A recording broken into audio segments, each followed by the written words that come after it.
이렇게 발칵 뒤핀 노벨 문학상 김학성 교수님. 예. 노벨 문학상 때문에 한국이 난리가 나고 그날 15만 권이 팔렸다 그래요. 책이. 당일이요. 예. 30만 부라는 말도 있고. 30만 부. 예, 예. 저는 그래서 나도 이거 정말로 진짜 노벨상 하나 나왔네. 김대중 노벨상 가짜고. 네. 그래서 내용을 들여다봤더니 세상에 이게 우리나라에서 일어났던 근대사 중에서 광주 사태를 비롯하여 이 좌파 4.3 사상 예. 이것을 근거로 하여 썼더라고요. 네, 예. 저 노벨상 제도를 해체시켜야 되겠어요. 내가 볼 때. 어떻게 생각하십니까, 저거? 일단은 이제 대한민국에 그래도 노벨 문학상을 받은 것은 목사님 전 국민이 함께 기뻐할 노릇인데 목사님 말씀하셨지만은 너무 아쉽고 안타까운 게 그 상을 받았던 내용 중에 하나가 5.18 사태를 왜곡시켰고 제주 4.3의 본질도 왜곡을 시켰기 때문에 네. 전 세계적으로 5.18 문제와 제주 4.3 문제가 전 세계적으로 잘못 알려질 수 있는 토대가 됐기 때문에 네. 그것이 상당히 마음이 아프고요. 저도 이제 아직 요번에 시간이 되면 저분의 5.18 관련된 책자하고 4.3에 대한 작별하지 않았다 이런 걸 제가 사서 읽어보려고 하는데요. 네. 일단은 1절은 기뻐할 수밖에 없는 거지만 우리가 애국 우파에 운동을 하는 사람의 입장에서는 정말 이게 염려되는 면도 많이 있습니다, 목사님. 네. 예. 황교안 장군님. 아니 이게 주제가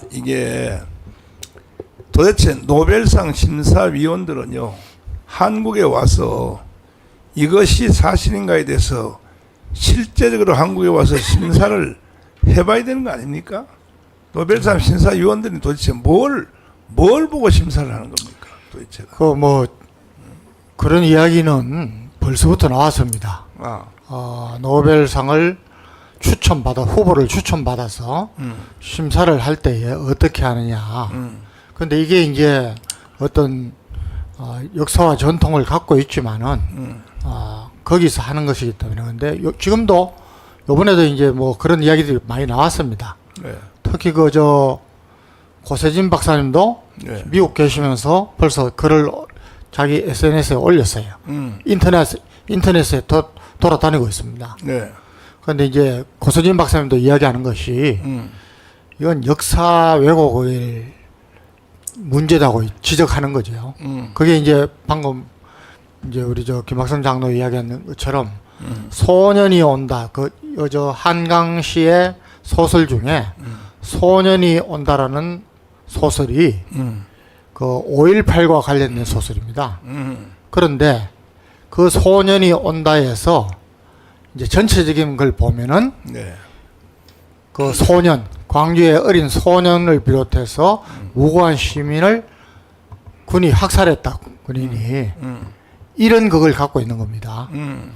그뿐만 아니라 또 4.3 사건에 대한 또 소설도 있습니다. 네. 그리고 이 소설들이 그냥 소설로 끝나는 게 아니라 영향을 미치기 때문에 이 역사 왜곡을 하는 것은 문제가 아니냐. 네. 이런 식으로 지적하는 분들이 많은 겁니다.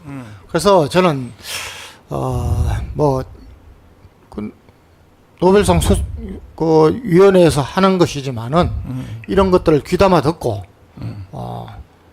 잘 좀 정리를 해가면 좋겠습니다. 어쨌든 제가 보기에는 우리나라에 제가 계속 세계 6위권의 선진국가인데 왜 전문적인 분야별로 이 평화상 말고 그게 있느냐, 우리가 하나도 없느냐 했는데 문학에서 나왔기 때문에 우리 국민들이 축하를 해야 됩니다.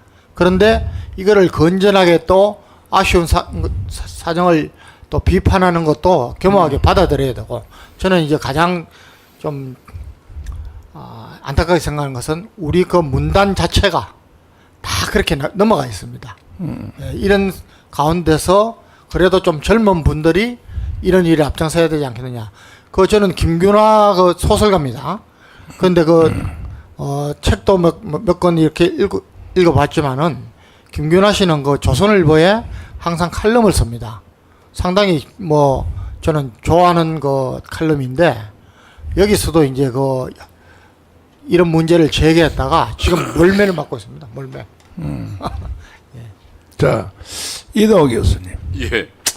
원래 이 한강이라는 말을 쓸 때는 한강은 이거는 박정희와 전두환의 대명사 아닙니까? 그렇죠. 한강은. 기적의 그러니까 근데 대한민국의 이 기적. 좌파들은요, 이게 말을 역으로 뒤집어서 써먹는데 아주 명수예요.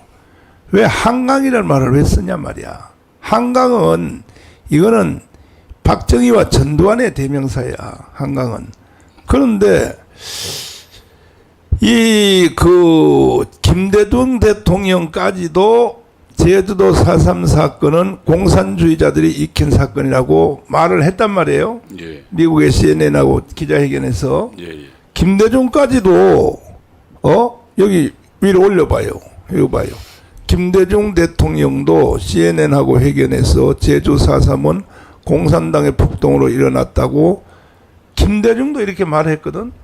근데 이걸 뒤집어서 노벨상을 탄들 뭔 의미가 있냐 이거야. 난 김대중도 노벨 평화상, 이번 문학상도 난 반납해야 된다고 생각해. 왜? 역사를 왜곡시켜서 거짓말로 소설로 써가지고 노벨상 타면 뭐 하겠습니까? 어떻게 생각하세요? 저는 보다 좀 근본적으로 말씀드리면 이 문학이라든지 우리 인간의 예술 이런 것들이 지향하는 가치가 사실은 상당히 신본주의와 동떨어진 휴머니즘의 결과입니다. 그러니까 목사님이 우리 창세기에서 이 선악과는 무엇이냐고 이야기했을 때 아주 정확하게 말씀하셨듯이 하나님 없이 인간의 힘으로 뭔가 아름다운 세상을 만들어 보겠다는 꿈과 노력들이거든요. 그것이 인본주의인데 사실은 문학이나 예술의 작품에는 그런 인본주의의 결정체입니다. 그리고 대부분 그러니까 타락한 인간들은 그런 인본주의 의지하고 있고요. 그래서 서구도 그렇고 우리나라도 그렇고 대부분 문학이나 예술가들이 대부분 다 좌파들입니다, 목사님. 그리고 기독교에 반대하고요. 신본주의에 반대하고. 그래서 크게 의미를 부여하지 않지만 그러나 저는 그리고 그 소설을 읽어보지 않았습니다. 그러나 어쨌든 지금 이 대한민국이 지금 역사학회가 이 소설가를 좀 탓하기보다는 저는 이 대한민국 좌익들이 그동안 선동들이 이 감수성 예민한 그러니까 문학가들을 지금 압도하고 있는 거거든요. 그래서 5.18에 대해서는 진실로 알려지지도 않고 4.3 진실도 알려지지 않아 있고 그리고 그들은 묘한 그동안 사실은 이 좌익 세계관에서는 문학가는 뭐냐면 선동가입니다, 목사님. 혁명을 위해서 봉사하는 자들입니다. 근데 한강은 거기까지는 안 갔지만 어쨌든 지금 그런 류의 혁명을 위해서 봉사하고 다시 말하면 이게 작가는 의도하지 않았겠지만 어쨌든 5.18이 진화권에 의해서 강제로 된 그러니까 김대중이나 그들에 대한 예를 들면 폭동 그리고 사전에 기획된 이 48개 지소를 전부 폭동해서 그 다음에 무기를 획득했지 않습니까? 그리고 저항전을 벌이는데 거기에 대한 얘기는 없고 또 4.3 같은 경우는 반란을 일으켰다는 얘기는 없고 그 속에 희생된 사람들만 그린다는 것은 대한민국이 잘못 만들어졌다는 저들의 의식과도 일치하거든요. 그런 측면에서 저는 지금 이 한강의 작품이 갖고 있는 여러 가지 역사성을 볼 때 걱정되는 측면들이 있다고 이야기하지만 그러나 저는 김학성 장교와 비슷하게 어쨌든 지금 노벨 문학상이 처음 나왔으니까 축하는 해주되 그 내용들을 좀 비판했으면 좋겠다. 내가 보니까 아직 전향 안 했어요. 전향했다고 볼 수가 없어. 내가 보니까. 그러니까 뿌리는 안 변한다니까. 그러니까 김학성 교수님. 예. 아니 지금 전 세계가 좌파 우파로 대결돼 있잖아요. 예. 좌파 우파로. 그리고 미국도 그렇고 그 중에서 가장 심각한 것이 이 한반도란 말이에요. 네. 한반도는 세계 유일의 아직 분단 국가잖아요. 그렇습니다. 예. 그러면 이 노벨 문학상 이것이 자유 통일을 하는데 도움이 되는 이게 저 소설입니까? 아니 지금 우리의 가장 심각한 것은 자유 통일이거든요. 예. 자유 통일인데 이게 난 역행되는 걸로 보이는데 어떻게 생각하십니까? 그 지금 제가 이제 아직 그 책을 사서 보지는 않았지만 네. 대략의 스토리와 책 제목을 보면요. 혹시 그 방송실에서 작별하지 않는다 그 제목으로 한번 띄워주실래요? 작별하지 않는다. 저게 제주 4.3을 말한 겁니다. 근데 제목만 봐도요. 저게 그 문제가 있는 게 저거 이제 문재인을 문재인의 사상과 생각을 지지하고 있는 거예요, 저게요. 네. 왜냐하면 작별하지 않는다는 안 읽어봐서도 뻔한 게 제주 4.3에 의해 4.3 사건 때 군경에 의해서 학살당한 사람들이 아직도 치유가 되지 않았다는 뜻이거든요.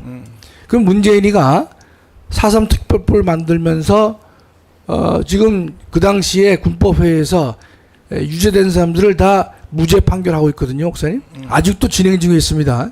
그러면서 9천만 원의 보상까지 지급하고 있단 말이죠. 네.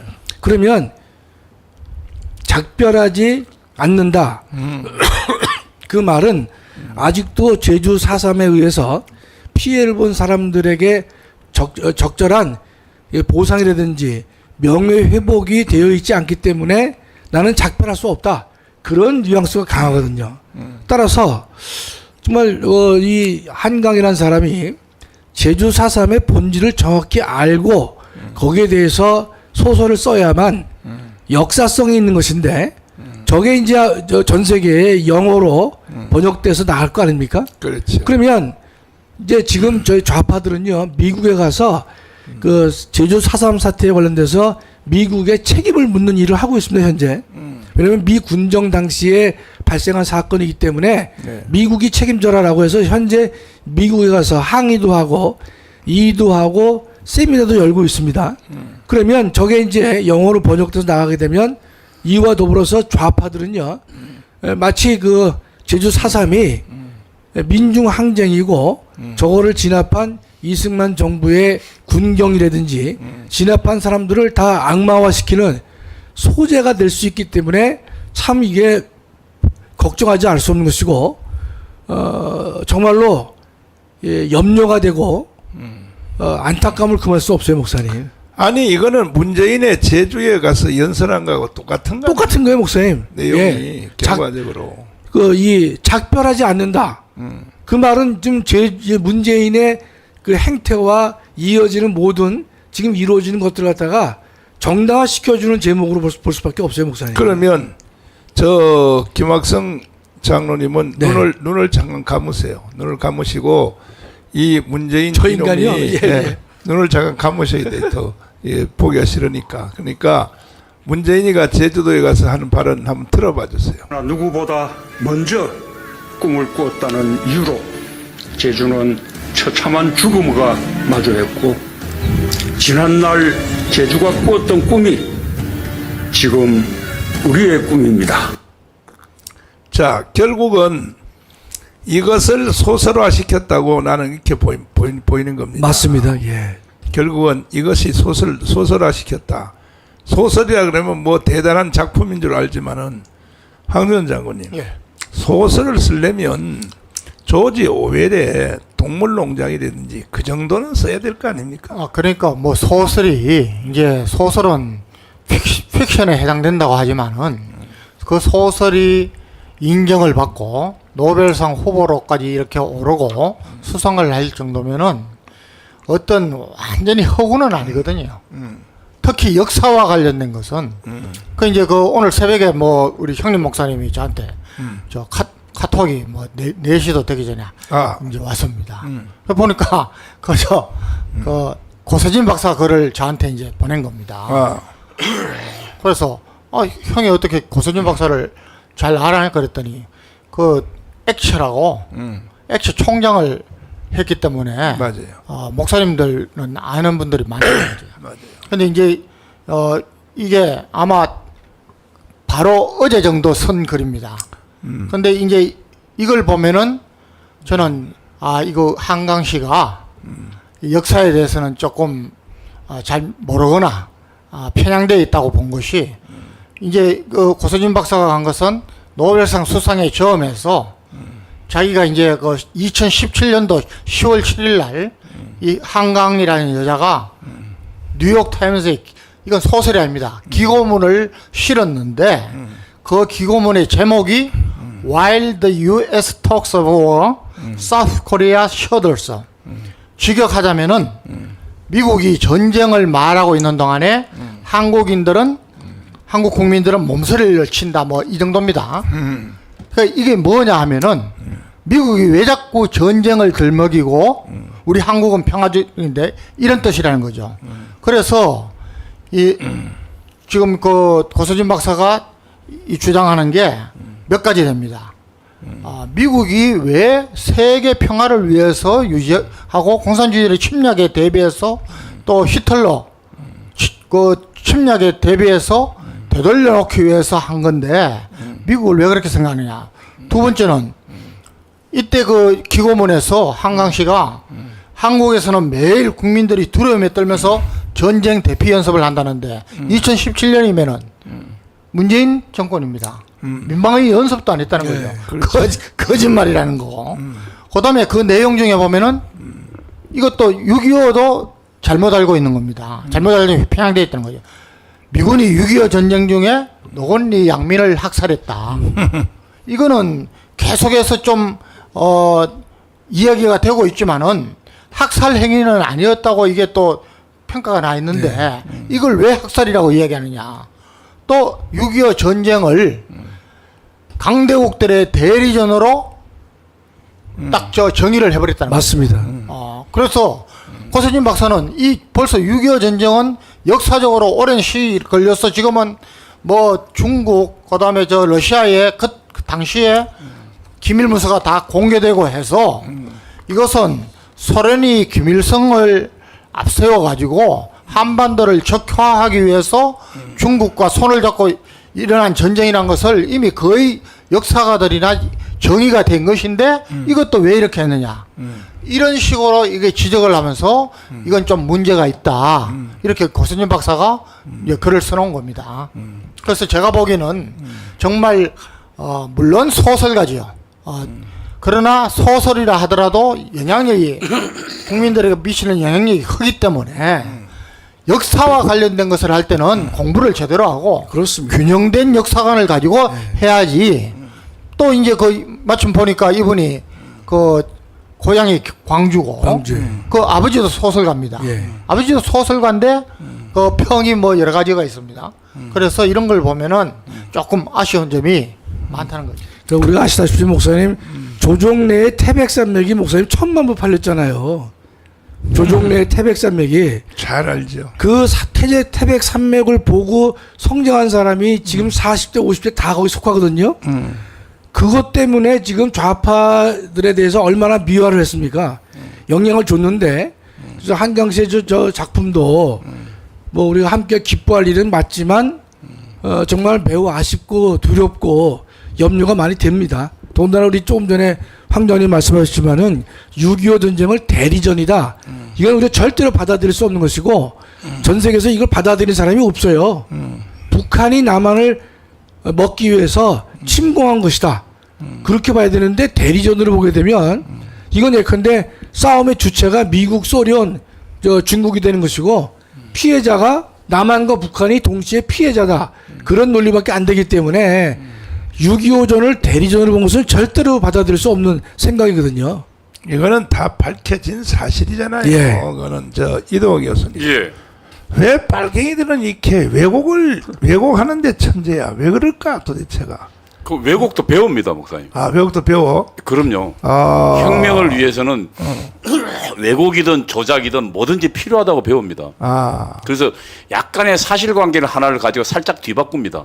그게 선동이거든요. 그러니까 이것도 참 제가 지금 그 한강에 있었던 작별하지 않는다에 대한 뭐 이렇게 작가의 말이나 이런 걸 좀 제가 잠깐 읽어봤는데요. 보니까 이 소설에는 이게 4.3 중에 가장 핵심 부분은 외면해 버렸습니다. 그러니까 지금 저들이 반란하고 무기고를 습격하고 먼저 그 인민공화국을 위해서 무장 봉기를 했고 그 다음에 경찰 가족을 죽였던 것은 싹 빼버리고 뭐만 끄집어냈냐면 이 혁명에 그 반란에 참여했다가 죽은 가족, 그렇죠. 이 소설의 이나의 그 아버지, 오빠, 동생들.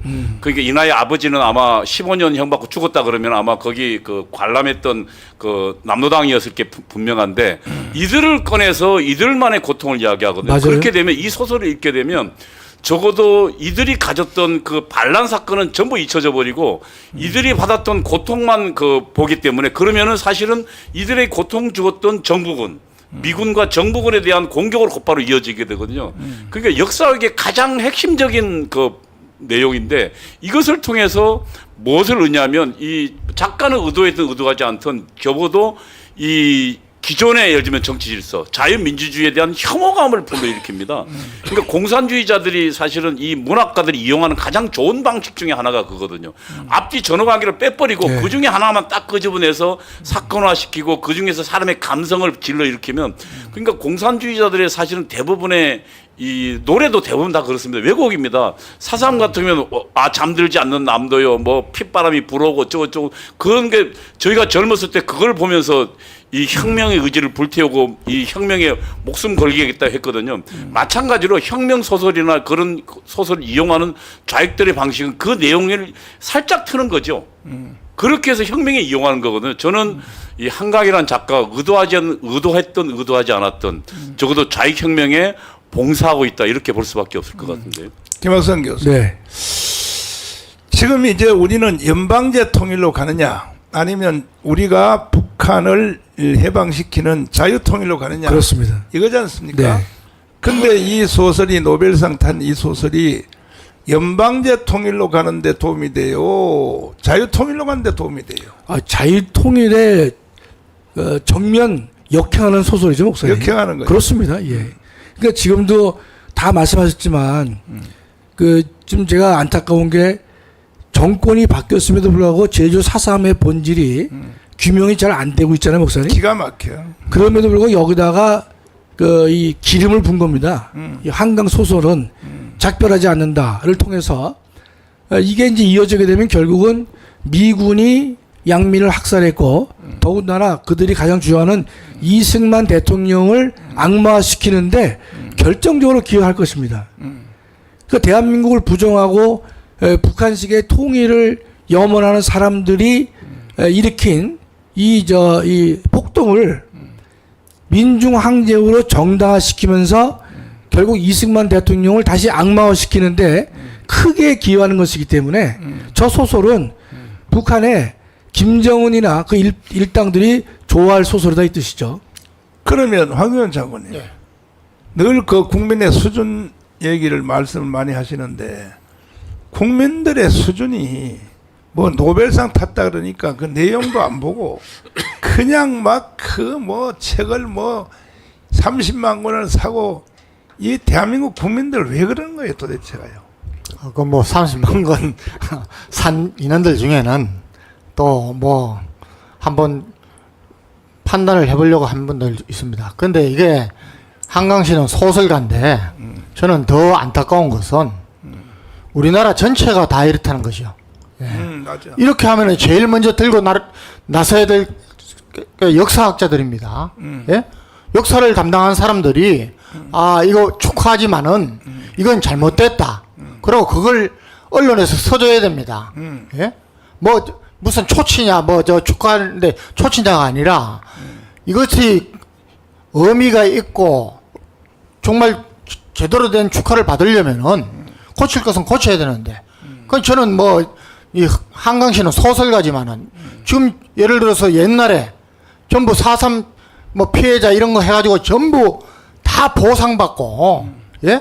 또 그 보상까지 좋은데 아까 문재인 이야기한 것처럼 예? 군경을 그 진압을 할 군경을 예? 학살자로 모으는 이거는 정말 나라를 망하게 하는 길이란 거죠.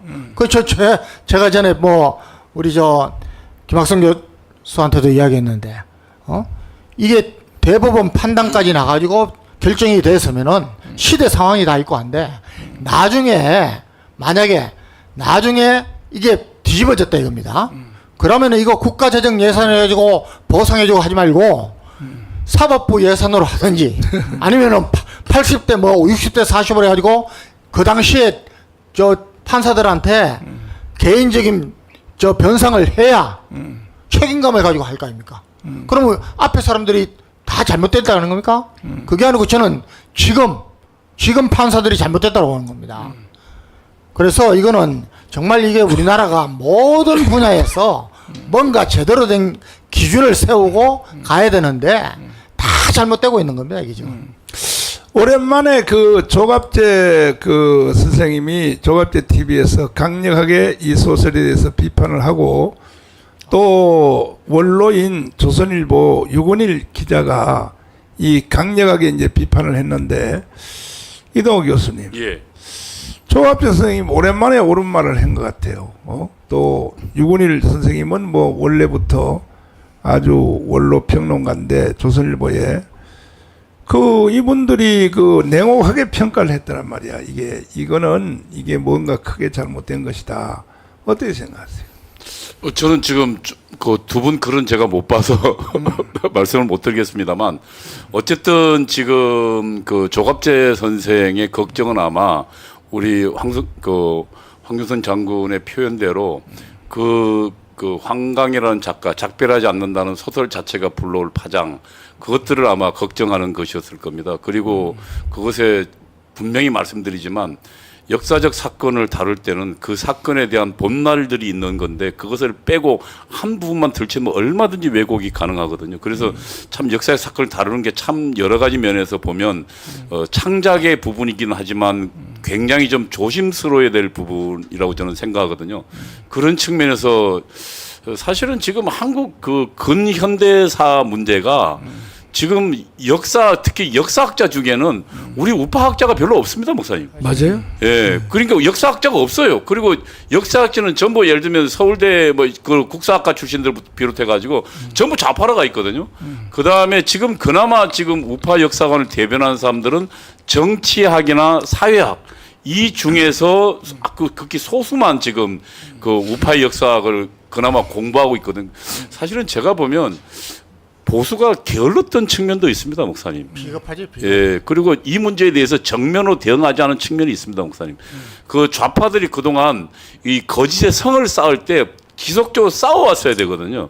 그러니까 지금 저는 그런 면에서 이게 우리 조갑재 선생이 지금 이제 한강 씨를 비판하면 아주 그냥 매몰되는 상황에서 비판을 했다는 것은 저는 용기 있는 행동이라고 위로 생각합니다. 올려보세요. 위로 예. 올려보세요. 그동안 사실은 우리가 그냥 놔뒀어요. 좌파들의 그 거짓성을 그대로 그냥 인정해버리니까 나중에 하나의 큰 거대한 성이 돼버린 겁니다. 그래서 도전하는 것 자체가 어려울 정도로 돼버렸거든요.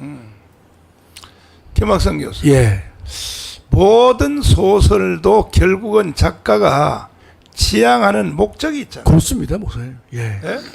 대표적인 뭐 모든 예를 들어서 뭐 섹스피어 뭐 약한 자여 그대의 이름은 여자니라. 그게 이제 엄마가 예. 새로 시집 가는 걸 보고 어떤 한마디의 목적지가 있단 말이야. 그렇습니다. 해밍웨이도 목적지가 예, 있단 말이야. 예, 예. 해밍웨이 소설도. 예.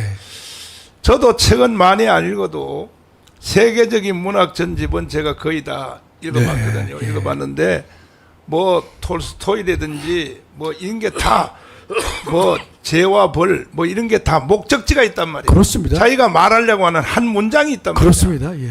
그러면 이 소설도 목적지가 있을 거 아니야. 그렇죠. 그 저기도 보면 목사님 네. 한마디로 네. 작별하지 않는다. 그러니까 지금 이제 작가들 입장에서는 그 당시에 4.3이 왜 발생했고 그다음에 미 군정이나 이승만 대통령 정부가 이걸 왜 강력하게 진압하지 않을 수밖에 없었느냐 그런 건 없고요.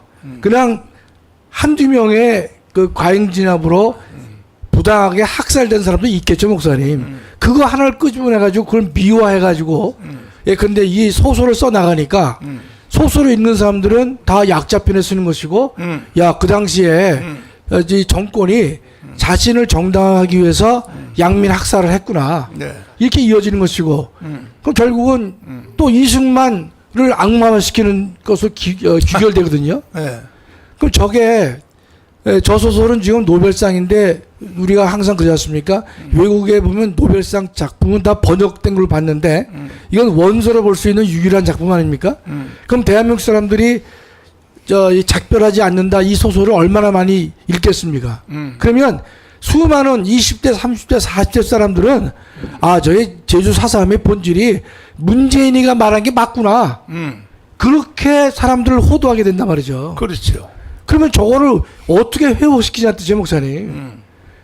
그러니까 최초로 우리가 노벨상을 받은 건데 노벨 평화상은 우리가 뭐 최초란 말을 하기도 좀 창피하잖아, 목사님. 아니 둘 다 반납해야 돼. 근데 또 문학상은 가치가 있는 것인데. 왜냐하면 역사를 왜곡시켜서 한 소설이 무슨 노벨상을 왜 탑니까? 그것은. 그러니까 저거를 지금 우리 말로 된 원서로 네. 읽게 됐다는 것이 더 큰 위험이에요, 목사님.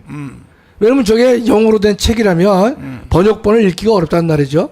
그런데 저건 우리나라 말로 돼 있지 않습니까? 원서로. 그렇지. 그러면 읽는 사람이 얼마나 많겠어요. 그 당일날 30만 부가 팔렸다니까 저 안에 작별하지 않는다도 있을 것이고 5.18에 대해서 소년이 온다 전 전혀 제가 모르는데 제가 두 권은 반드시 읽고서 정리해가지고 기회가 될 때마다 제가 방송에서 발표를 하려고 합니다. 이게요. 예. 황 위원장님. 한국 교회는 도대체 뭐 하는 단체입니까? 한국 교회는. 그도 한국 교회 지도자들은 도대체 뭐 하는 겁니까? 내가 문재인 때 싸우다가 깜빵 3번 갔는데도 가만히 있는 거야. 한국 교회 지도자들이. 김장한 어른을 비롯하여 등등 다들 입을 가만히 닫고 있고 오히려 문재인 편을 드는 거야. 교회가 도대체가 왜 존재합니까 이게? 한 말씀 한번 해보세요. 교회가. 이게 정말 우리 보수 우파가 조금 부끄럽고 화가 나는 것이 뭐냐면은 좌파는 약간 어쨌든 뭉칩니다. 예? 그것은 뭐 여러 가지 사상으로 뭉치는 경우도 있고, 그다음에 좌파는 약간 끈질기게 국가 재정 다 손을 대 가지고 살도 그 돈으로 뭉칩니다. 근데 우리 보수 우파는 그런 뭉치는 게 없습니다. 정체성도 별로 없고. 네. 예, 지금 국힘당 의원 중에 제가 전번에 말씀드렸지만 제가 정말 실망하고 화나는 것은 뭐냐면은 장기표 선생이 돌아가셨을 때, 네. 예, 장기표 선생은 저는 생전에 몇 번 만났습니다. 광화문에 나가서 식사도 하고 했는데, 장기표 선생은 좌였다가 우로 온 분이고, 좌에서도 배척당한 분이죠. 왜? 너무 양심적이니까. 맞아. 10억 민주화 안 받았지 않습니까? 보상금 안 받았죠. 예. 거부했어요. 예. 그리고 월남 참전 보상금하고 연금하고 해가지고 200 몇십만 원 갖고 살았지 않습니까? 이번에 노벨상 탄 이 사람은요 장기표 따라가려면 멀었어. 또. 그런데 네. 그 장기표 선생이 있을 때 그렇게 국회의원 특권 내려놓자, 국회 개혁하자 할 때 국힘당에서 박수로라도 한 사람이 한 명도 없습니다. 예. 좌측은 물 당연히 없고 똑같습니다. 지금 국힘당이 우리가 광화문에서 지금 몇 년을 지금 이렇게 하고 있는데 우리를 적으로 보고 있는 겁니다. 자기들 자리 뺏길까 싶어서. 그것도 아닌데. 그다음에 이 부정선거, 예? 선거 개혁하자는 거, 예? 이런 것은 정말 자기들이 자존심이 있으면은 왜 나를 부정선거로 당선된 놈으로 취급하냐? 자존심이 있으면은 스스로라도 해보자 그래야 되는데 이런 것도 없고 모든 면에서 우리 보수파가 제대로 싸우지 않았기 때문에 지금 당하고 있는 겁니다.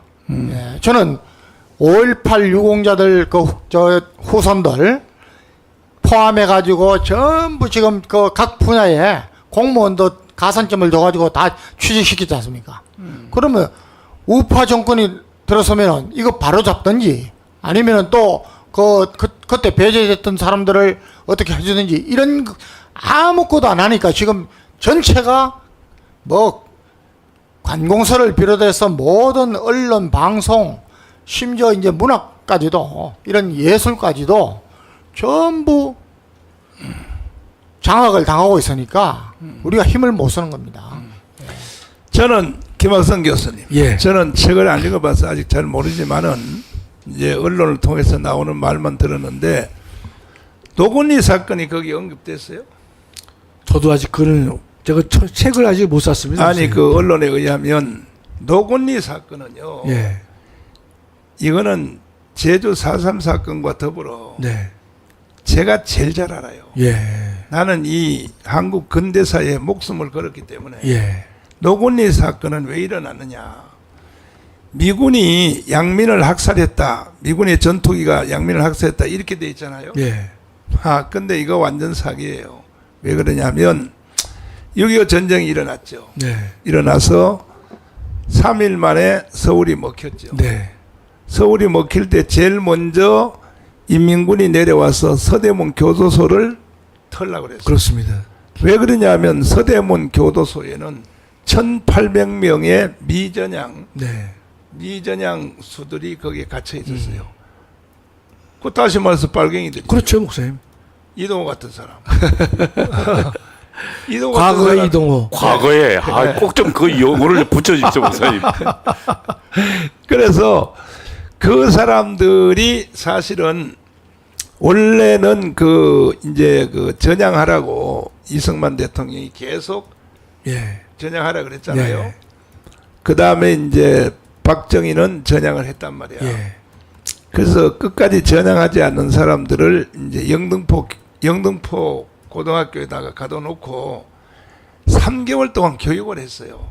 전향을 하라. 네. 나는 미국에서 이것만 연구하다 온 사람이야. 빨갱이만 연구하다가. 절대로 빨갱이는 하면 안 돼. 이게 이승만의 철학이요. 그래서 계속 교육을 했는데 그러니까 거기서 많은 사람들이 전향을 했죠. 예. 그래서 뭐 군복을 벗어 던지고 그 다음에 이제 민간의 옷을 입고 차비를 줘서 고향으로 돌아갔어요. 예. 농사 짓고 살아라 이거야. 응? 근데 끝까지 전향하지 않는 사람들을 가둬놓은 데가 어디냐? 서대문 형무. 그렇습니다. 그게 예. 1,800명입니다. 아.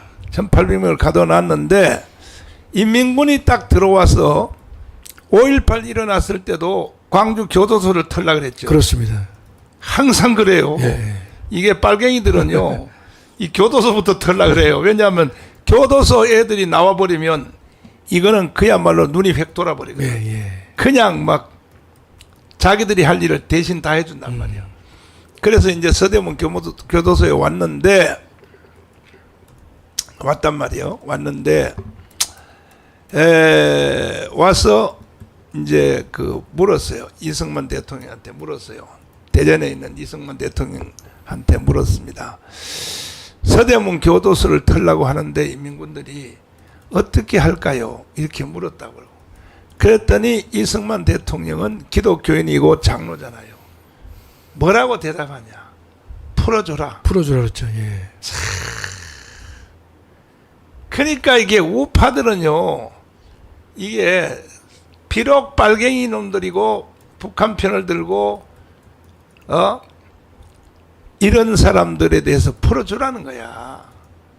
풀어주라 그랬으면 감사해야 될 거 아닙니까? 네. 이승만에 대하여. 네. 그럼 자숙하고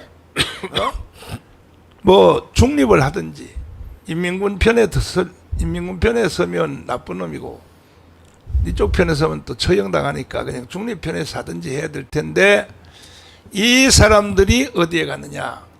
바로 노군리를 간 거예요. 노군리를 가서 피난민 대열에 끼어든 거야. 이게 바로 노군리 사건입니다.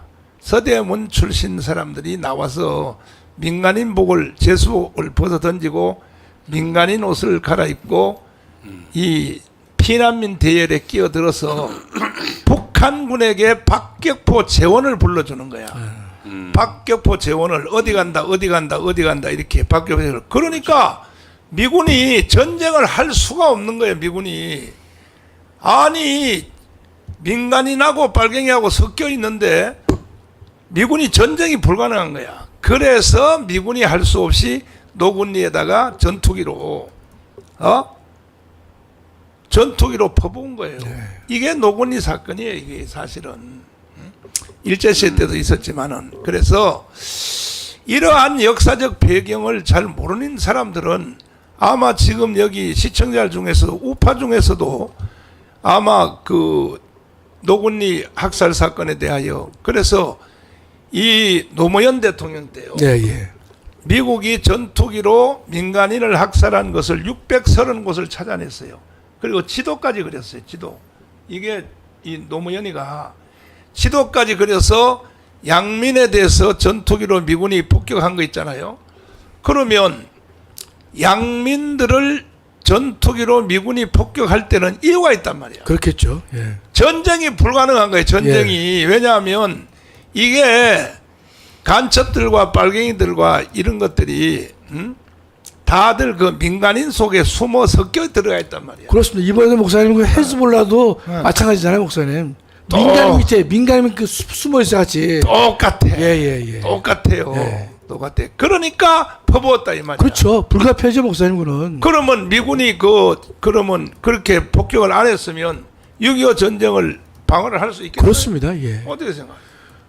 그러니까 우리가 그 불가피하게 양민이 학살될 수밖에 없는 상황이었잖아요, 목사님. 네. 왜냐하면 미군이 그냥 멀쩡하게 양민을 죽일 이유가 없지 않습니까? 그 안에 미국을 적대하고 북한 편을 드는 간첩들이 그 안에 숨어서 활동을 하니까 양민 속에 숨어서 자신의 목숨을 부지하려고 했던 거 아닙니까, 목사님? 그렇죠. 그렇지. 그러니까 이 미군으로서는 그 지역을 공격 안 할 수가 없는 것이죠. 저기 저 위로 띄워봐요. 저 봐요. 철길이잖아요. 철길. 피난간인 철길에다 폭격을 한 거 아니야. 미군이. 예. 피난민들이란 말이야. 왜냐하면 저기에 서대문 출신들이 저기에 섞여 들어가 있는 거야. 네. 그 전쟁이 불가능한 거예요. 그래서 미군은 그냥 민간인들을 학살하기 위해서 폭격할 사람들이 아니에요. 그 사람들은. 그렇습니다. 예. 그때만 해도 6.25 때 1950년도만 해도 미국이 신앙이 좋은 나라. 좋을 때죠, 목사님. 예. 그런데 그런 미군이 양민을 이유도 없는 양민을 폭격하겠습니까? 네. 그 이번에도 목사님 그 이스라엘이 네. 헤즈볼라를 공격할 때 레바논에 있는 헤즈볼라들이 공격을 피하기 위해서 민간인 지역에다가 박격포를 설치하고 있는 거예요, 목사님. 민간인 집에다가 지하에다가 뭐 작전할 수 있는 장소를 마련하고 있으니까요. 심지어는 뭐 병원에다도 해놨대요. 그러니까요, 목사님. 병원 지하가 아예 그냥 그 지휘소였습니다. 예. 그래서 예, 병원 지하에 온갖 시설을 다 해놓고. 그러니까 이스라엘이 저 병원은 공격 안 할 줄 알고. 그렇죠. 근데 할 수 없이 목사님 그 공격 안 할 수가 없잖아요. 그래서 계속 병원에다가 경고를 하고 해고, 그렇죠. 피하라고 경고를 하고 그리고 예. 거기 때린 거죠. 그렇습니다. 근데 이제 지금 목사님 이거는 보면 우리가 지금 왜 이렇게 됐나를 보면 좌익은 지금 노무현 때 노건리 사건을 한 건 분명한 목적의식을 가지고 있는 거거든요. 그러니까 주한미군 철수라는 분명한 목적을 가지고 그래서 미국에 대한 우리 한반도 그러니까 뭐 과거 좌익 표현하면 한반도 민중 한국 민중들의 반감을 불러일으키는 거거든요. 그것을 그만 판 겁니다. 그다음에 그동안 그 과거사 진상 규명의 활동을 보면은 이 국방군이 한 것 그러니까 뭡니까? 공산군이 한 것도 미군이 한 것을 그러니까 미군이나 국방군이 한 것을 하면 포상을 해줬답니다, 목사님. 그동안 과거사 진상 규명에 좌파를 전부 집어넣어 가지고요. 한편은 월급 주고 걔들이 그런데 그동안 사실 이것을 우리가 손 놓고 있었어요. 최근에 이제 그 과거사 진상 규명의 위원장이 김광덕 박사로 바뀌었잖아요. 저랑 아주 친한 친구인데 이 친구가 가서 6.25 전쟁 때 교회 학살 사건을 조사했습니다. 너무나 많잖아요. 천인 공노할 거죠. 교인들을 불러오면 50몇 명 불러오면 거기에 문을 다 잠고 거기 불살라 죽였지 않습니까? 그게 한 군데도 아니고 쉬운 몇 군데나 되거든요. 특히 호남 지역에 거의 그러니까 호남 지역에 지금도 그 기념 교회들이 있어요. 그러니까 이런 것들을 그러니까 우리 우파 정권 때 사실은 저희들이 치솟게 좌파 정권은 뭔가 이 혁명을 위해서 미군과 한국 국민들의 감정을 악화시켜 하고 있는데 우리는 공산주의자들에 대한 여러 가지 사건들이 있는데 그동안 안 한 겁니다. 사실은 지금 과거사 진상 규명인을 혼자 싸우고 있는 김광동 박사, 저는 이런 분들을 지지해주고 지원해줘야 한다고 생각하거든요. 역사투쟁 해야 됩니다. 정당성이 역사투쟁에서 나옵니다, 목사님. 저 황교안 장군님. 이게 결국은 조정래의 태백산맥이라고 혹시 책 예, 뭐, 장로님 책 좋아하시니까 봤죠. 보셨죠? 네, 아주 오래 전에 보고 보다가 네. 주류에서 뭐 놔뒀다가 또 뭐 보고. 저도 그게- 보다가 말았는데. 그게 전질로 돼 있잖아요. 예, 전질로 돼 있는데 그게 이제 두 번째 기록이거든요. 예. 첫 번째 기록은 그 삼국지를 쓴 그 소설가 이문열. 이문열. 예. 이문열이가 이게 이제 기록이 이게 3천만 부 팔렸어요. 3천만 부. 그 다음에 이제 태백산맥 위로 띄워봐라. 태백산맥이 10권의 전질로 되어 있는데 이게 이제 두 번째 기록인데 이게 거의 1,000만 권이 팔렸단 말이에요.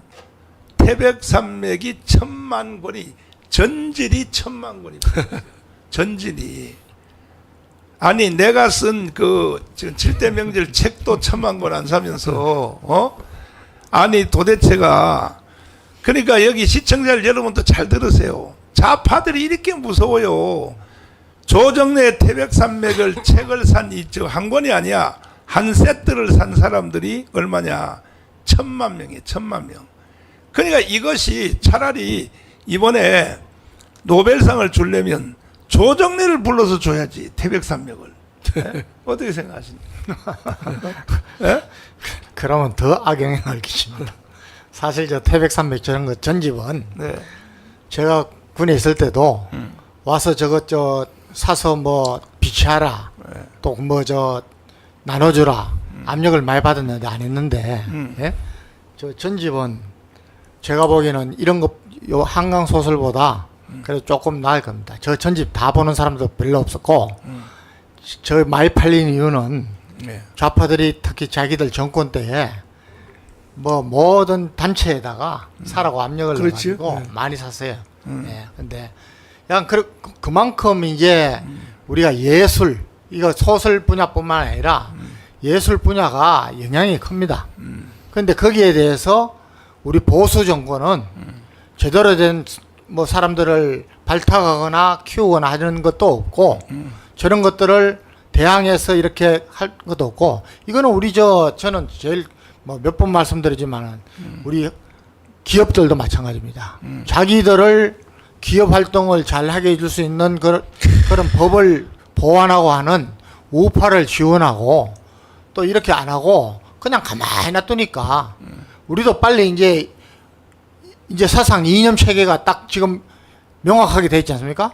그러면 이제 저쪽에서 있는 그 헤매는 저 사람들을 우리로 끌어들이려면은 우리 기업부터가 미국처럼 자유민주주의 체제를 신봉하고 자본주의 시장을 기업들이 앞다투어 이렇게 후원을 해야 됩니다. 싱크탱크도 만들고 그다음에 학자들도 더 양성을 하고 이런 것들이 전부 생활 구석구석에 미칠 수 있도록 해야 되는데 우리는 이런 것부터가 안 하니까 지금 뭐 다 자식으로 넘어갔죠. 뭐. 저기 이동호 교수님. 예. 태백산맥 저건 당연히 읽어봤겠지. 저게 뭐 피악골 마을이라는 얘기 들어봤어요? 예. 피막. 예. 예? 그게 중심 예, 아닙니까? 지리산 이게? 부근에 지리산에. 예. 예? 유격대 활동을 찬양한 거죠. 그렇죠. 예. 그 그러니까- 전에 또 남부군이라는 소설도 있었고요. 빨갱이들이 다 거기 숨어서 살았단 말이야. 그렇죠. 지리산에. 예, 지리산. 거기서 근데 이걸 소설화 시켰거든. 이게 조정래가 혹시 방송실 조정래가 북한 갔다 와서 그 대담하는 거 기자회견 하는 거 그거 혹시 영상 있는지 한번 찾아보세요. 이야 그냥 북한 갔다 오더니 조정래가요 성령이 충만해. 성령이 충만. 얼굴이 그냥 어디 충만하다니까 얼굴이 충만해요. 그리고 노벨상을 이걸 잘못 찍었어요. 차라리 주려면 도우를 주든지 도우를 주는 게 차라리 낫지. 이게 완전히 이게 뭔가 이거 헛다리 짚은 거야 이게 도대체가. 아니 그 조정래의 그 지금 태백산맥 있잖아요. 예. 그것도 지향점이 있잖아요. 목적지가 아니 그렇죠. 어디입니까? 지향점. 지왕은 지금 그 당시에 그 예를 들면 그 빨치산들의 투쟁을 미화하면서 그들이 가졌던 꿈 그것이 오늘날 우리의 꿈입니다. 노무현 그 뭐예요 그 문재인과 똑같은 거죠. 오늘날 빨치산이 가졌던 그 파르티잔들의 그 혁명의 꿈, 이 꿈은 아직도 우리는 끝나지 않았습니다. 이 꿈은 지속되어야 됩니다. 이렇게 이야기하고 있는 거죠. 미군 축출하고, 예? 그리고 우리 한반도 전체가 남과 북이 하나 되어서 예? 아무런 생산 수단도 다 공유하는 그런 수령님 모시고 살았으면 좋겠다. 이걸 이야기하고 있는 거죠. 자, 그겁니다. 김학성 교수. 예. 앞으로요 노벨 문학상이 막 줄줄 나오게 생겼어 한국에서. 왜? 젊은 사람들이 아 저렇게 하면 노벨상 타는구나. 노벨상은 안 타도 책을 최소한 100만 부는 팔 수 있겠구나. 예. 흉내 낼까 안 낼까요? 저게 이제 예전에 우리나라 그 여자 골프 지금 누구죠? 박세리. 박세리가 우리 저 IMF 때 퀴즈죠 퀴즈. US 예. 오픈에서 우승했지 않습니까? 예. 물 속에 들어가서 예. 신발 그것 때문에 수많은 박세리 퀴즈가 생겼잖아요. 양말 벗고 예. 한쪽 발 물에 잠그고. 그렇기 때문에 지금 이 저 한강에 이 저런 문학상 수상은 수많은 한강의 그 이 후소 저 뭐라 그럴까요? 뭐야? 한강 퀴즈를 많이 만들어낼 것이다. 그러면서 그건 뭐 긍정적으로 보면 고무적인 일도 되겠지만은 가장 우려되는 것은 저기 역사를 왜곡해도 되는구나. 또는 역사를 왜곡해서 이런 이제 이 글을 써야만 더 인기를 끄는구나. 그렇게 젊은 사람들에게 동기부여가 될 수 있기 때문에 저는 더 위험하다, 염려가 된다 이렇게 말씀드리겠어요, 목사님. 그게요. 기가 막혀.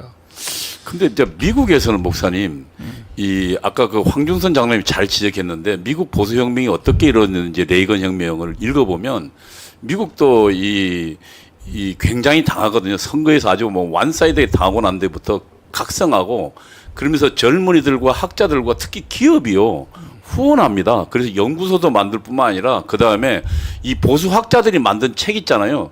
그것을 굉장히 개인들이 많이 삽니다. 미국은 유명한 재단들이 있잖아요. 예. 캐스펙도 있고. 그게 그 후에 생긴 겁니다. 그 헤리티지 재단 예, 이런 거. 헬티스 예. 재단도 있고. 그러니까 미국은 공식적으로 기부 문화도 아주 시스템이 돼 있고 그렇게 그 기업이 나는 여기다 지금도 트럼프 쪽에 해리스 쪽에 뭐 머스크도 딱 저 네. 트럼프 쪽에 붙고 뭐 이렇게 하지 않습니까? 그게 정상화 아주 체질화돼 있는데 우리는 오히려 보수파들은 이제까지 해코지를 당했으니까 그러면은 보수 정권이 딱 들어서면은 해코지 당한 그 기업이나 이런 것을 다시 명예회복을 시켜주고 그렇죠. 보호를 해줘야 되는데 안 해주는 겁니다. 그러니까 누가 안 하는 거지. 예? 계속해서 이제 그 귀찮고 피해를 당하니까 거기에만 지원을 하는 거죠. 김학성 교수. 예. 공부 좀 하셨으니까. 보도연맹이라고 들어봤어요? 목사님 아까 말씀하신 처음에 보도연맹이잖아요. 아니, 전향하라고 했을 때 안에서 영등포에서 그거는 노군리 마을. 노군이 마을에 그거는 보도연맹하고 조금 또 또 다른가요? 예. 첫 시작이 예. 전향하라 그랬을 경우에 전향을 안 한 놈도 있었고 한 놈도 있었잖아요. 맞아요. 전향했는데 나중에 걔들이 그 이 생각을 바꿔가지고 네. 이 반역한 행동을 한 그 사건이 내가 볼 때 예. 다음에 노벨 문학상 나올 때는요 주제가 예. 보도연맹이 나올 가능성이 많아요. 보도연맹이 예. 틀림없어. 예. 내가 볼 때 이제 이게 젊은 애들이 이제 흉내를 많이 낼 거란 말이야. 네. 아 이렇게 하면 노벨상 타는구나. 이게 이제 결국은 이 보도연맹이 왜 생겼냐 하면은 이승만 대통령이 이겼잖아요. 네. 이겨서 박헌영을 북한으로 쫓았잖아요. 네. 쫓으니까 그동안에 박헌영 편을 들었던 사람들이 이게 멘붕에 빠진 거예요. 그렇습니다. 박헌영이 북한으로 쫓겨갔으니까. 그래서 사실은 살려주려고 이승만 대통령이 대단한 사람이야. 그러니까 박헌영 편 들은 사람들한테 자수할 기회를 준 거야. 네. 파출소에 와서 자진 신고를 하라는 거야. 이게 보도연맹이야. 예. 파출소로 파출소로 와서 각자가 이게 속된 명칭으로 뭐냐면 이게 박지명단입니다. 박지명단. 박지명단. 박지가 낮에 활동해요, 밤에 활동해요. 밤낮이 다르니까요. 그. 밤에만 활동하잖아요. 밤에 그렇죠? 활동하죠. 예. 그러니까 이게 밤에만 활동한다고 해서 이게 속칭이 박지명단이야. 이게 파출소별로 다 관리하고 있었어요. 탈북자들이 오해가 없기를 바랍니다. 다 그런 건 아니고 탈북자 중에서도 약간 의심스러운 사람들은 파출소에서 관리해요. 그렇죠. 지금도 파출소에서 탈북자가 사는 집에 저녁에 불이 켜졌는지 한 달 동안 불이 꺼졌는지를 이렇게 가본단 말이에요. 파출소에서. 그와 같이 이게 보도연맹 사람들을 파출소로 다 오라 그래서 자수서를 쓰라 그래서 자수서를 박헌영 편든 거에 대해서. 그래서 수없는 사람들이 와서 썼어요. 자수서를 썼어요. 내가 남로당 편든 거 잘못했다고 했단 말이에요. 거기까지는 좋았죠. 예. 자, 좋았는데 6.25가 일어났단 말이에요. 예. 6.25가. 6.25에 나서 인민군이 딱 내려오니까 이 바로 보도연맹에 속한 사람들이 예. 이동호처럼 다시 또 재전향을 하는 거예요. 다시 또 그쪽으로 돌아가는 거예요. 또. 저는 아닙니다. 그래가지고 다시 인민군 편에 서는 거야. 서니까 파출소에서 니들 전향한 사람들 다시 오라 그래서 오는 놈들을 총으로 네. 죽인 사건이 이게 보도연맹 맞습니다. 사건이야. 예. 예. 사실은 그 중에서는 또 제주 4.3 사건처럼 억울하게 진짜 전향을 했는데 파출소에서 오라 그러니까 뭔지 모르고 갔다가 죽은 사람이 있을까 없을까? 있겠죠, 목사님. 있죠. 일부 있겠죠, 당연히. 모든 예. 사건에는 억울한 사람이 있다. 그렇습니다. 예. 이게 이제 보도혁명 사건인데 내가 볼 때는 다음 노벨상의 제목은 내가 젊은이들에게 알려드릴게요. 보도연맹을 쓰세요. 쓰시면 틀림없이 노벨상 탑니다. 그러니까 이거는 전 원죄가 뭐냐면 이승만을 모르는 죄야. 이승만을 모르면 모든 역사는 왜곡되게 돼 있다고요. 어떻게 생각하세요? 맞죠, 목사님. 그 이제 북한의 가장 주적은 네. 이승만 대통령 아니겠습니까? 그렇죠. 이승만 때문에 적화 통일을 못했잖아요. 그렇죠. 그러면 그 천추의 한이 될 수밖에 없죠. 하다 보니까 이승만을 악마화시켜 가지고 계속해서 이 남쪽에 있는 사람들 갖다 세뇌시켰단 말이죠. 그럴 경우에 많은 역대 정부가 이승만 대통령의 본질을 바로 알고 국민들에게 계몽을 해야 되는데 계몽하지 않았지 않습니까? 도리어 그러니까 소극적으로 동조했다든지 침묵했단 말이죠. 침묵함으로 인해 가지고 그러니까 이 이승만 대통령은 다시는 회복될 수 없는 정말 죽일 인간으로 만들었잖아요, 목사님. 그걸 다시 이제 그 우리 목사님께서 적극 나서셔서 회복을 시켜주셔서 이제 조금 국민들이 깨닫게 되는데 아직도 건국 대통령 이승만에 대한 지지율이 2점 몇 프로라고 하는 것은요. 1.8%. 전 세계에서 유례를 찾을 수 없습니다, 실제로. 더군다나 대한민국의 이 건국은 정말 북한, 중국, 소련, 뭐 몽골 다 공산화되는 과정에서 유일하게 남은 국가가 대한민국이란 말이죠. 그걸 감안해 보면 그 공적은 아무리 강조해도 지나치지 않을 만한 큰 공적인데도 불구하고 북한이 예컨대 뭐 매국노다, 친일파다, 뭐 미국의 스파이다 이런 말도 안 되는 얘기를 해서 이승만을 딱 예컨대 업적을 폄훼해도 너무나 많이 했죠. 이번에 노벨상 탄 사람한테 내가 물어보겠어요. 이승만의 책을 10권이라도 한번 읽어봤습니까? 아니 10권 말고 한 권이라도 읽어봤냐고. 내가 한번 물어보고 싶어. 이승만의 책을 한 권이라도 읽어봤냐고. 이동호 교수님. 예. 이승만의 책 많이 읽었다며요. 예, 예. 그래서 전향했다며요. 예, 그럼요. 이승만 책 읽으면서 당시 한 30권 이상을 한 달 가까이 아무 짓도 안 하면서 읽었던 기억이 있습니다. 그러면 이 지금 노벨상 탄 이 여자 있잖아요. 예. 이 사람이 뭐 아시아의 최초의 뭐 여성 노벨상이라 그러는데 이승만의 책을 읽어봤을 것 같아요. 어떻게? 안 읽어봤으니까 지금 네, 예, 그렇죠. 저런 이야기를 하고 있는 거죠. 그러니까 이승만 대통령이 대한민국을 건국하기 위해서 그가 벌였던 노고, 그리고 정말 우리 국민이 난 놓고 기억자를 모르는 상태에서 대한민국 건국과 6.25 전쟁에서 한국을 방위하기 위해서 벌였던 그 노고들, 제가 어젠가 그 이동복 선생이 보내준 글에 보니까 이 당시 클라크 장군 사령관이 이승만 대통령이 그 휴전을 앞둔 미국은 휴전하라 그러고 이승만을 폐위하려 그럴 때 이승만 대통령이 벌였던 미국과 그러니까 닉슨 대통령과의 그 얘기들을 쭉 소개하는데 닉슨 대통령도 이승만 대통령을 굉장히 존경했더라고요. 그러니까 이승만 대통령이 그러니까 왜 자기는 북진 통일하겠다 하냐면 트루만. 예, 트루만 트루만, 아니 그러니까 트루만 대통령 때 네. 부통령이 닉슨이었거든요. 아, 그렇지. 근데 이제 닉슨 부통령이 이제 한국을 휴전시켜 이승만을 설득하러 온 겁니다. 근데 이승만 대통령이 거절했거든요. 거절해서 나중에 편지를 씁니다. 편지를 쓰면서 그 뭐냐면 당신이 내가 만약에 공산주의자와 당신이 미국 통제 안에 들어가면 공산주의 협상력을 잃어버린 거다. 라가면서 오히려 미국을 설득하는 장면을 보면서 참 아무것도 없는 나라가 세계 최고의 정말 그 통찰력을 가지던 이승만이 한반도에 그 후에 전쟁이 없었지 않습니까? 그 이후로 그런 통찰력을 가지고 대한민국을 키웠던 그 이승만의 노고를 만약에 안다면 저렇게 함부로 이야기할 수 그렇죠. 없습니다. 자, 오늘 이동호를 이제 반전향했다고 내가 인정을 해주겠습니다. 이제 왜 말하는 걸 똑같은 보니까 반은 전향한 것 같아요. 전향 같은데 일단은 그 지금 내가 어제 우리 여기 형제들 모시고 방송하면서도 어제 내가 약속을 했는데 방송실하고 그 저기 박지원 잘 들어 이거 실천하란 말이야. 이승만의 분노책 내가 쓴 책을 국회에다가 300권을 기증을 하라고. 국회의원들 300명 다 읽어보라고. 한 명도 안 읽어봤다고. 이승만의 책에 대해서. 내가 이걸 이미 벌써 확인을 했어요.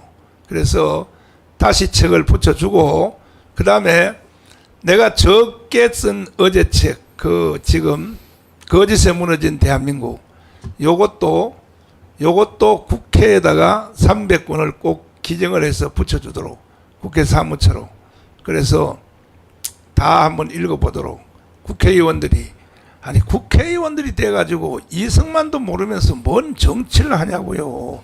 야당이든지 여당이든지 내가 쓴 이 이승만의 분노책을 내가 붙여주겠다 이거야.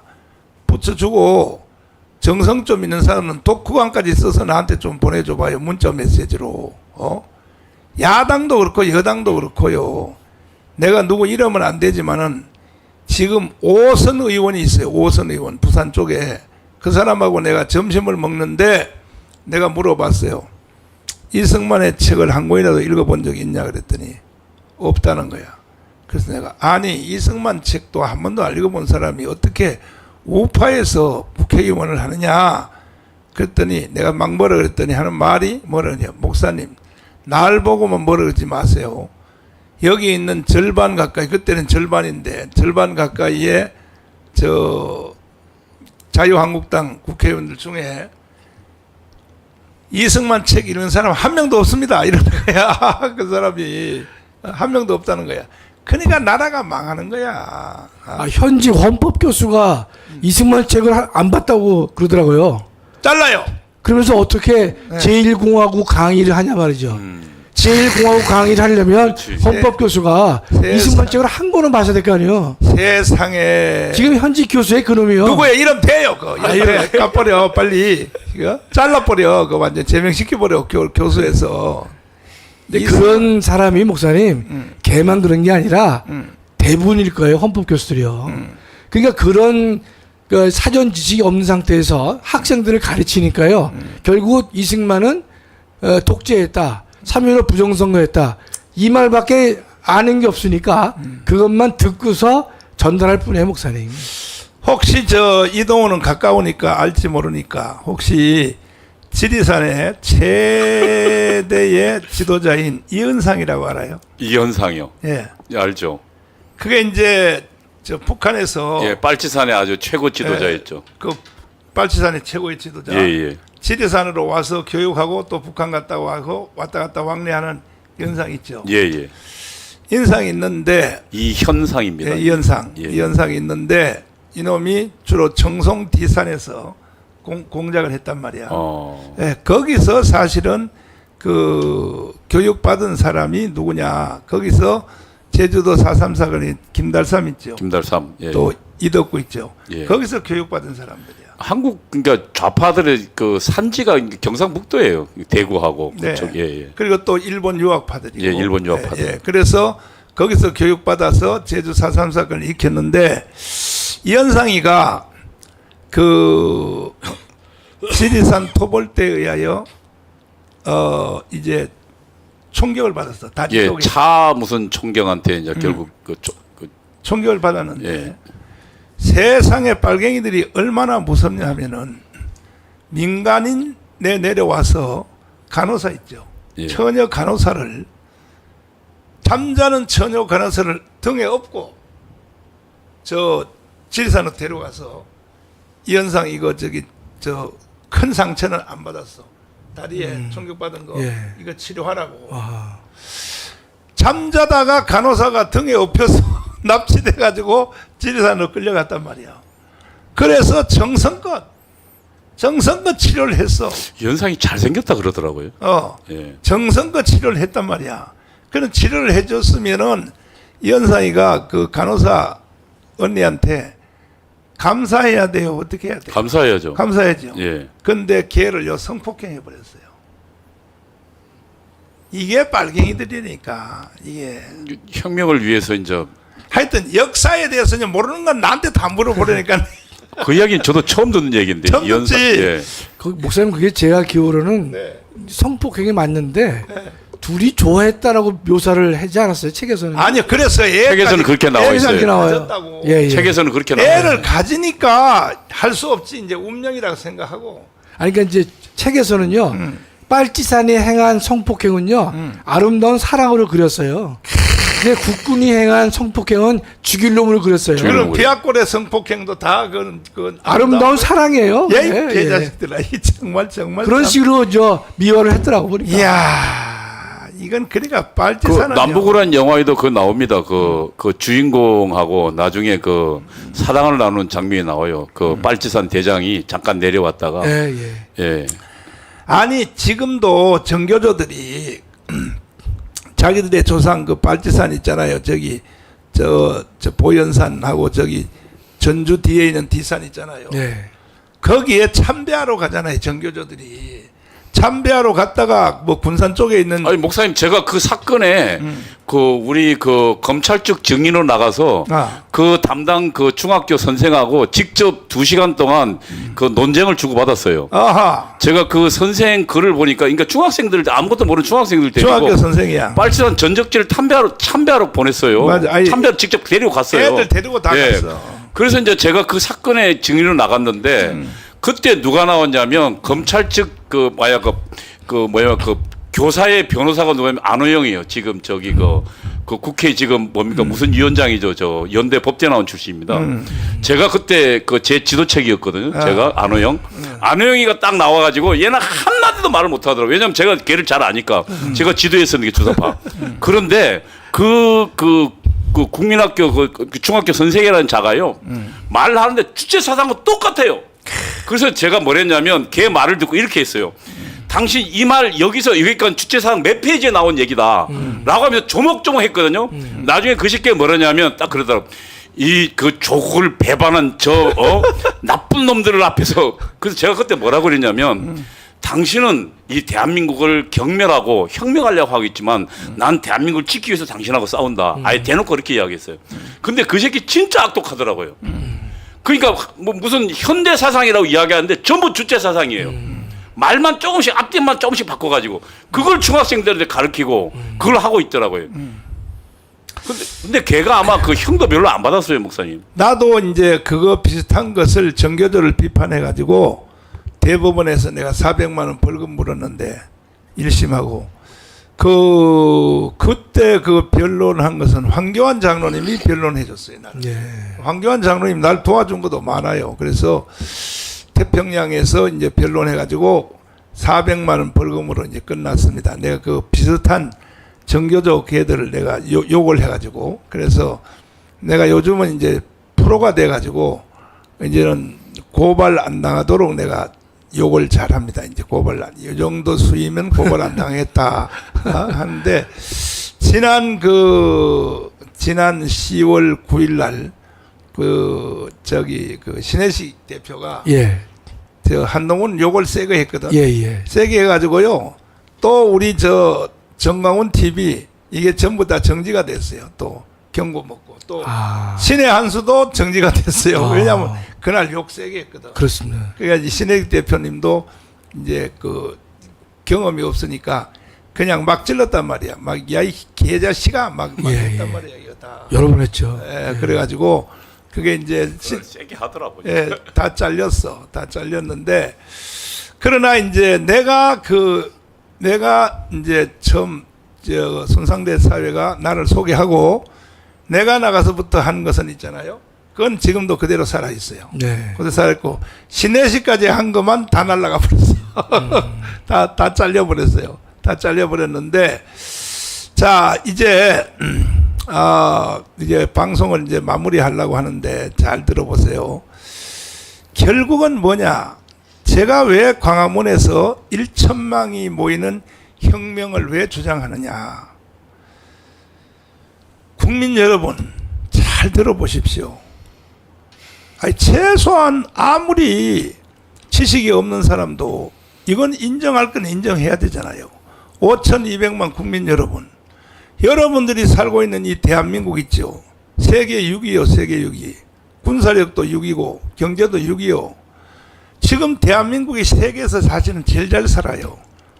미국 가보세요. 미국에 24시 마트 없어요. 미국은 저녁 8시만 되면요 차만 왔다 갔다 하죠. 미국은 총기를 소유하고 있기 때문에 공포예요, 공포. 한번 미국 가서 한번 살아보시라고. 그러나 대한민국은 새벽 3시, 4시에 새벽 기도를 가든지 뭐 길을 가든지 24시 마트에 가서 김밥을 사 먹든지 누가 뭐라 그래요. 그러니까 실제로는 세계에서 제일 잘 살기 좋은 나라가 대한민국인데 이걸 누가 만들었냐? 이승만이가 만든 거예요. 이승만이가. 이승만의 지지율을요 99%로 높여야 돼요. 99%로. 이승만이 없는 대한민국은 없는 겁니다. 없어. 5,200만 국민 여러분, 이거 동의하기 싫어요? 싫으면 그냥 북한으로 가시라고요. 이 나라는 이승만이가 만든 나라예요. 이승만이가.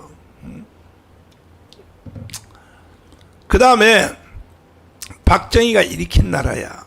그래서 대한민국은 이승만과 박정희 덕분에 지금 우리는 이렇게 행복하게 살고 있는 거예요. 지금 현재. 그 이승만과 박정희의 혜택을 안 본 사람이 어디 있어요?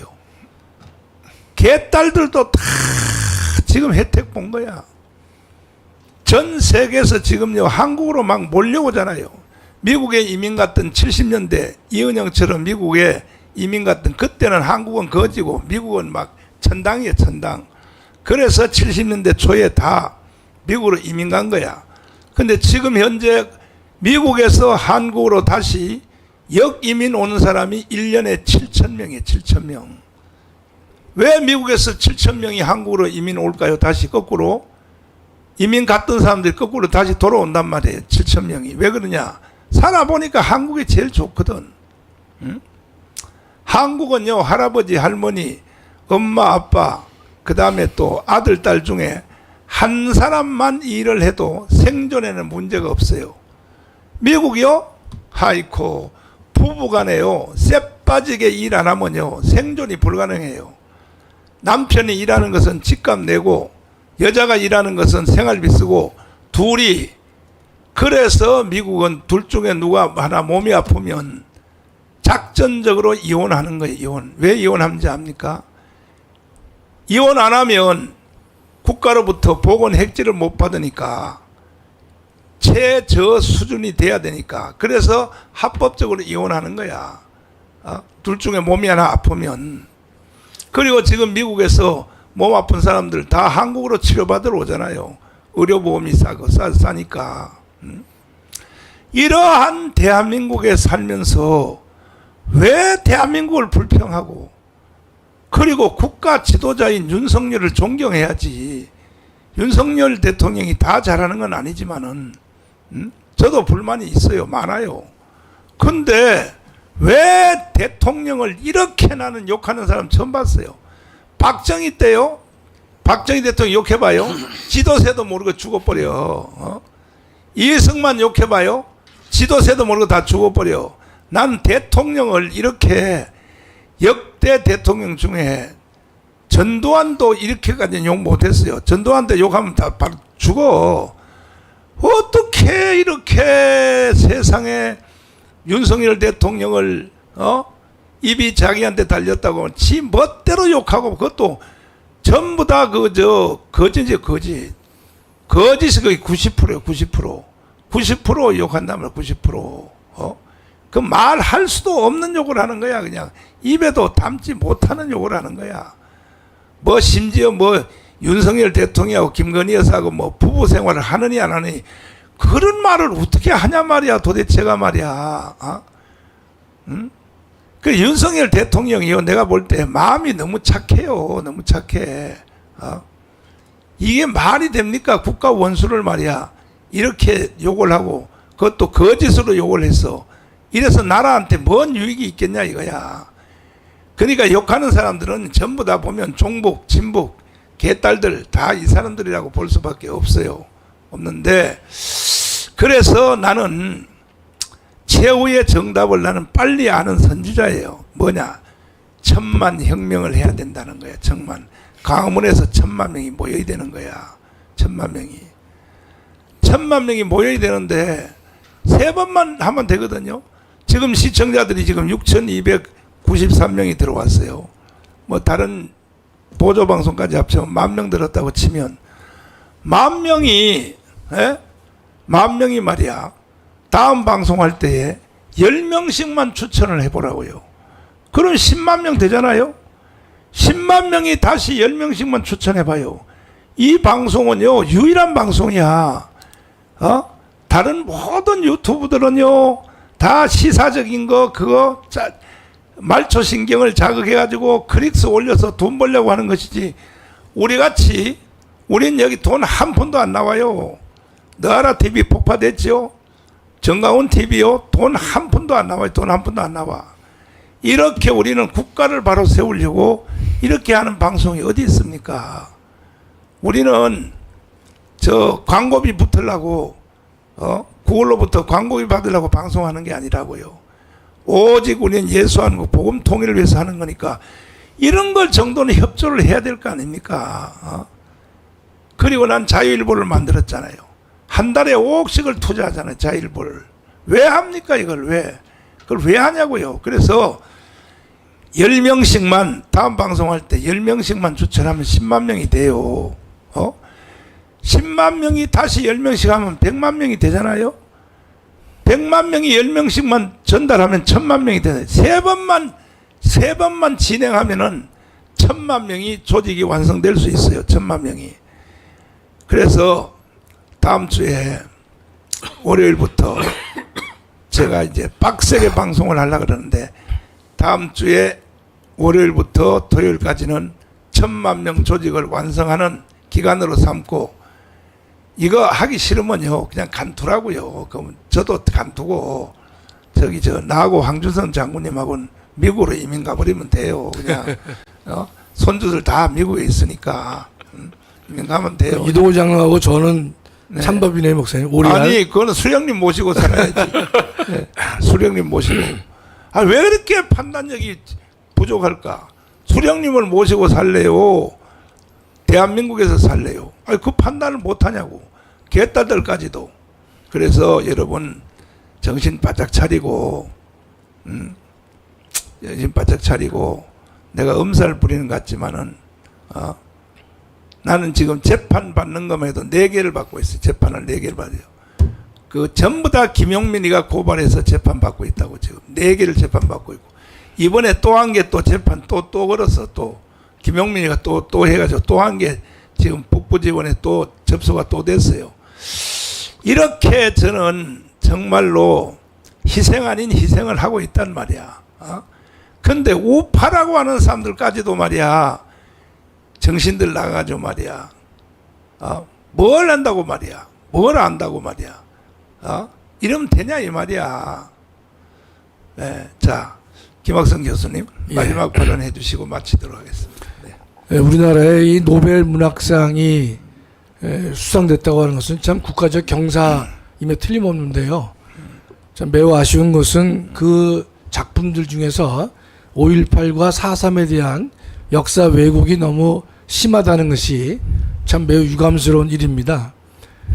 제목에도 나왔지만 작별하지 않는다. 그 말은 민간인 학살의 문제가 완전히 치유되지 않았기 때문에 놔줄 수 없다. 이제 그런 의미가 될 것인데, 지금 문재인이가 행한 것이 당시에 군법회의에서 유죄 판결 받은 사람들을 다 무죄로 만드는 특별법을 만들었고, 지금도 진행되고 있고요. 무죄가 된 경우에는 9천만 원의 정말 혈세가 들어가고 있습니다. 이것들을 다 정당화시켜 줄 수 있는 이유가 돼서 너무나 이게 속이 상하고요.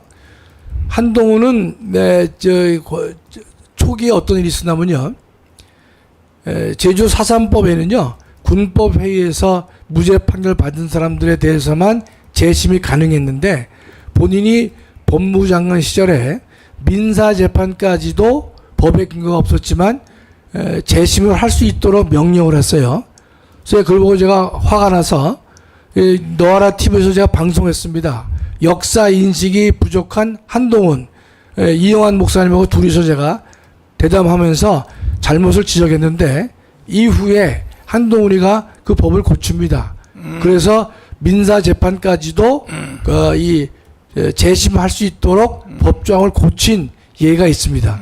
그러면 자, 우리 지난번에 제주 4.3 특별법 통과시킬 때 민주당에서 김기현 대표가 이 대승적 차원에서 동의해 준다고 해서 상당 부분이 동의했거든요. 그러니까 이 문제에 대해서는 국민의힘의 상당수가 말을 못합니다. 또 한동훈도 예컨대 현재 정권이 바뀌었지만 그런 식의 인식을 갖고 있기 때문에 제주 4.3의 본질이 해결되는데 매우 요원한 일이 됐다. 이것을 이제 원서가 이제 한글로 되어 있기 때문에 많은 국민들이 읽을 터인데, 제가 볼 때는 5.18과 4.3 사건의 본질이 더욱더 왜곡될 그 위험이 있어서 안타까움을 금할 길이 없습니다. 저는 하여튼 분명히 말씀드리지만 빠른 시일 내에 두 권을 구입해서 책의 어느 부분이 잘못된지를 제가 가능한 빨리 정리해서 우리 함께하는 애국동지들에게 정보를 제공하려고 하는데, 참 매우 안타깝고 유감스럽다는 말씀을 드릴 수밖에 없습니다. 예. 또 황교안 장관님. 네. 우리 목사님 자주 말씀하시는 동물농장의 작가 조지 오웰이 히틀러의 선동에 놀아나서 2차 세계대전을 유발한 독일 국민들이나 또는 좌이든 타이든 간에 스탈린의 그 공산주의에 열광한 러시아, 소련 국민들이나 다 똑같다는 것을 이야기하면서 이런 말을 했습니다. 부패한 정치인 또는 사기꾼, 도적, 반역자를 선출하는 국민은 희생자가 아니고, 그러니까 그러한 정치인들의 희생자가 아니고 공범이라고 얘기했습니다. 저는 늘 안타깝게 생각하는 것이 우리나라가 각 분야별로 전부 기준이 없어졌습니다. 이거 바로잡아야겠다는 것이 우리 강화문 애국 세력의 계몽 운동입니다. 그렇지. 많이 했습니다. 우리나라 역사상 계몽 운동을 이렇게 몇 년간 꾸준히 한 예는 한 번도 없습니다. 없어요. 예. 이제 이게 마지막 단계라고 봅니다. 저는 목사님께서 이제 다음 주 일주를 우리 정말 천만 조직 현실화하는 완전히 재정비하는 마지막 기회라고 말씀하셨는데 충분히 할 수 있다고 네. 알고 있습니다. 우리 약 160만 명이 넘는 우리 자유마을과 대국본과 또 자유통일당 이 인원들만 해서 제대로 우리가 교육하고 열심을 내면은 아까 목사님 말씀하신 대로 3단계까지만 가면은 그렇지. 아니 우리가 요번에 전부 이 10가지 분야에 제대로 동시 가입만 하고 그러면은 거의 450만 500만입니다. 한 명씩만 더 하면은 1000만 들어가 버립니다. 그렇지. 여러분 1000만 들어가면요 목사님 늘 말씀하셨지만은 끝이에요. 우리나라도 살리고 맞아요. 예. 윤석열 대통령이 이제 정말 조치를 하지 않을 수 없도록 만들고 경제적으로도 우리 스스로가 상상하지 못했던 일들이 일어난다고 저는 믿습니다. 예. 오늘 이 방송을 시청하는 모든 분들 기도하시면서 다음 일주를 정말 뜻있게 의미 있게 보내면은 희망이 눈앞에 있습니다. 네. 부탁드리겠습니다. 이동욱 교수님. 예, 미국은 1964년 베리 골드워터가 충격적 패배한 이후에 미국의 기업과 그리고 미국의 보수 정치인 그리고 보수 지도자들이 일치 단결해서 조직을 만들고 대학교를 만들고 대학생 조직을 만들고 유권자 조직을 만들고 연구소를 만들어서 키워서 1980년 레이건 혁명, 보수혁명을 일궈냈습니다. 우리는 미국의 보수혁명으로부터 배워야 됩니다. 오늘날 우리의 보수혁명은 자유마을 1000만 조직이라고 이야기할 수 있습니다. 1000만 조직을 통해서 우리가 조직을 만들고 뿐만 아니라 우리 보수 인사를 발굴하고 육성한다면 우리 보수혁명으로 우리 대한민국뿐만 아니라 주사파를 정리할 뿐만 아니라 북한을 자유해방시킬 수 있습니다. 우리 한국의 보수혁명은 자유마을 1000만 조직으로부터 시작한다는 사실을 분명히 알아야겠고요. 특히 역사 문제를 한마디 이야기하면 사람은 역사를 통해서만 배웁니다. 왜냐하면 인간은 실험할 수 없기 때문에 그래서 역사적 정당성을 가진 세력이 그 정당성을 획득합니다. 이 역사적 문제에 대한 관심을 지금 이 방송에서 지속적으로 역사 문제를 이야기하는 이유는 그리고 주사파 백신에서 정광훈 목사님이 그렇게 한국의 현대사를 이야기했던 이유는 이 문제를 정확하게 알아야 우리가 정당성을 가지고 좌익을 압도할 수 있기 때문입니다. 우리가 전부 외워야겠습니다. 감사합니다.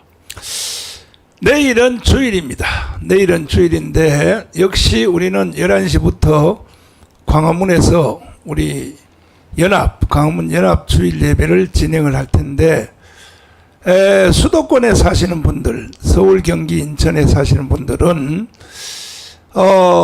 일부 예배 본교에서 예배 드리고 2부 예배 드리고 일부 예배는 본교에 드리고 아니면 새벽기도에 예배 드리고 광화문 예배로 몽땅 한번 나와서 광화문 예배가 용산까지만 뻗어버리면요 사실은 그것만 가지고도 끝장나 버립니다. 광화문 예배가 윤석열 대통령하고 김건희 여사님도 아마 이게 주목하여 보는 걸로 알고 있습니다. 그래서 내일 우리 수도권에 사시는 분들은 전철 한번 타면 다 오는 거니까 내일 주일 광화문 연합 예배에 몰수히 다 참여해서 절대로 나라를 연방제로 북한에 넘겨줄 수 없다. 그래서 우리가 광화문 주일 연합 예배를 하는 겁니다. 그렇게 아시고 여러분 함께 해 주시기를 간곡히 부탁을 드립니다. 자, 이승만의 구호를 외치고 마치도록 하겠습니다. 뭉치자 이기자 싸우자입니다. 자, 뭉치자 뭉치자 싸우자 싸우자.